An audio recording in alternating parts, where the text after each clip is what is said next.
সন্তান জন্মদান বা বাচ্চা হওয়ার কতদিন পরে পরিবার পরিকল্পনা পদ্ধতি নিতে হবে? মাসিক হলে নিতে হবে নাকি মাসিক হওয়ার আগেই নিতে হবে? হ্যাঁ, এই প্রশ্নটি নিয়ে অনেক মায়েরাই কনফিউজড থাকে। সাধারণত আমাদের মা চাচিরা একটি ধারণা পোষণ করে থাকে যে সন্তান জন্মদানের পর মাসিক হওয়ার আগে পরিবার পরিকল্পনা পদ্ধতি নেওয়ার কোনো প্রয়োজনীয়তা নেই। এতে দেখা যাচ্ছে অনেক সময় একজন মা একটি সন্তান জন্মদানের পরপরই অনাকাঙ্ক্ষিতভাবে আবার গর্ভধারণ করে ফেলছে। এসব ক্ষেত্রে অনেক সময় মা তার পরবর্তী সন্তানটিকে নষ্ট করে ফেলছে কিংবা অনাকাঙ্ক্ষিত জন্মদানে তার শারীরিক ও মানসিক ক্ষতি হচ্ছে। এছাড়াও আর্থিক ক্ষতির সম্ভাবনা তো রয়েছে। আসুন আজই আমরা সাবধান হই এবং জেনে রাখি সঠিক তথ্যটি।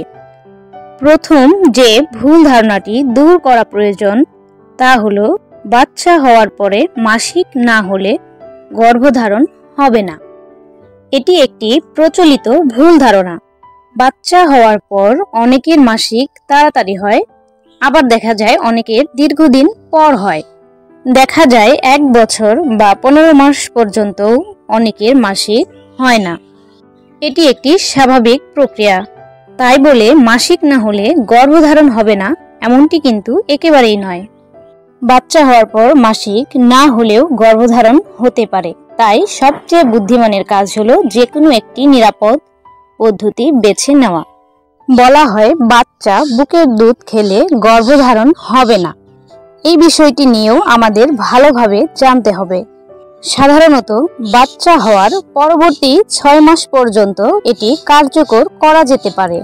এক্ষেত্রে বাচ্চাকে দুধ খাওয়ানোর সঠিক পদ্ধতি অবশ্যই জানতে ও মানতে হবে। শুধু বুকের দুধ ছাড়া অন্য কোনো তরল বাচ্চাকে একদমই দেওয়া যাবে না। এর পাশাপাশি দুধ খাওয়ানোর সময় বাচ্চার সঠিক অবস্থান এবং বাচ্চার টয়লেট প্রক্রিয়ার দিকে বিশেষ নজর দিতে হবে। সঠিক নিয়ম মেনে না চললে এই পদ্ধতিটি সম্পূর্ণ ঝুঁকিপূর্ণ। তাই সন্তান জন্মদানের পরপরই আপনার মাসিক হোক বা না হোক, বাচ্চা ঠিকমতো দুধ পাক বা না পাক, অনাকাঙ্ক্ষিত গর্ভধারণ ঝুঁকি রোধে যে কোনো একটি নিরাপদ পদ্ধতির সাহায্য নিন। কারণ মা ও সন্তানের সুস্বাস্থ্য বজায় রাখতে চাইলে দুটি সন্তানের জন্মের মধ্যে অবশ্যই বছরের ব্যবধান রাখা জরুরি। পরিবার পরিকল্পনা বিষয়ক বিস্তারিত তথ্য জানতে লাইক, কমেন্ট ও সাবস্ক্রাইব করে পাশে থাকুন। ধন্যবাদ।